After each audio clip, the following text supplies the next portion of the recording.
కొణిదెల పవన్ కళ్యాణ్ అమ్మ కడుపున ఆఖరివాడిగా పుట్టిన అందరికీ మంచి చేయాలి, మేలు జరగాలి అనే విషయంలో ముందువాడుగా ఉంటాడు.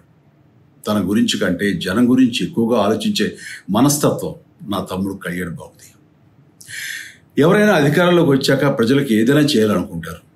కానీ కళ్యాణ్ తన సొంత సంపాదనని కౌలు రైతులు కన్నీళ్లు తుడిచేందుకు ఖర్చు పెట్టడం, సరిహద్దు దగ్గర ప్రాణాలొడ్డి పోరాడే జవాన్ కోసం పెద్ద మొత్తం అందివ్వటం, అలాగే మత్స్యకారులు ఇంకా ఎందరికో తాను చేసిన సహాయం చూస్తుంటే ఇలాంటి నాయకుడు కదా జనానికి కావాల్సింది అనిపిస్తుంది.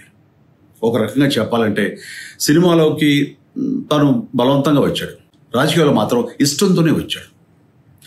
ఏ తల్లికైనా తన కొడుకు కష్టపడుతుంటే గుండె తరుక్కుపోతుంది. అలాగే ఏ అన్నకైనా తన తమ్ముడు అనవసరంగా మాటలు పడుతుంటే బాధ వేస్తుంది. అలా బాధపడుతున్న నా తల్లికి ఈ అన్నయ్యగా ఒక మాట చెప్పాను. నీ కొడుకు ఎంతోమంది తల్లుల కోసం, వాళ్ళ బిడ్డల భవిష్యత్తు కోసం చేసే యుద్ధం అమ్మా ఇది.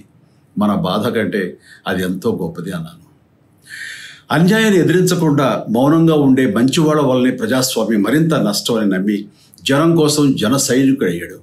తాను బలంగా నమ్మిన సిద్ధాంతం కోసం తన జీవితం రాజకీయాల్లోకి అంకితం చేసిన శక్తిశాలి పవన్ కళ్యాణ్. ప్రజల కోసం, రాష్ట్ర భవిష్యత్తు కోసం ఆ శక్తిని వినియోగించాలి అంటే చట్టసభలో అతని గొంతు మనం వినాలి. జనమే జయను నమ్మే జనసేనాని ఏమి చేయగలడో చూడాలంటే మీరు పిఠాపురం ప్రజలు కళ్యాణ్ని గెలిపించాలి. మీకు సేవకుడుగా, సైనికుడుగా అండగా నిలబడతాడు. మీకోసం ఏమైనా సరే కలబడతాడు, మీ కళ నిజం చేస్తాడు. పిఠాపురం వాస్తవ్యులకు మీ చిరంజీవి విన్నపం, గాజు గ్లాసు గుర్తుకి మీ ఓటు వేసి పవన్ కళ్యాణ్ని గెలిపించండి. జై హింద్.